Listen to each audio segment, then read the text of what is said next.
গাজীপুর প্রতিনিধি শাকিল হোসেনের পাঠানো ভিডিও প্রতিবেদনে থাকছে কালিয়াকৈর পৌর ৪ নং ওয়ার্ড বিএনপির অবৈধ নবগঠিত কমিটি বাতিলের দাবিতে বিক্ষোভ মিছিল ও প্রতিবাদ সমাবেশ সম্পর্কে বিস্তারিত।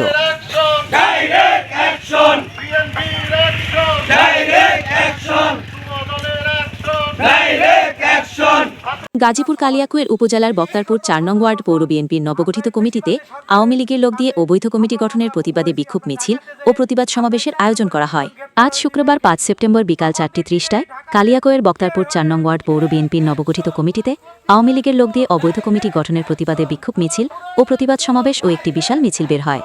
মিছিলটি কালামপুর মেন সড়ক দিয়ে প্রদক্ষিণ হয়ে বক্তারপুর বিভিন্ন আঞ্চলিক সড়ক দিয়ে বক্তারপুর রেল ক্রসিং এসে একটি আলোচনার আয়োজন করা হয়। উক্ত আয়োজনে উপস্থিত ছিলেন মোহাম্মদ সাইফুল ইসলাম, সাবেক সভাপতি ৪ নং ওয়ার্ড বিএনপি।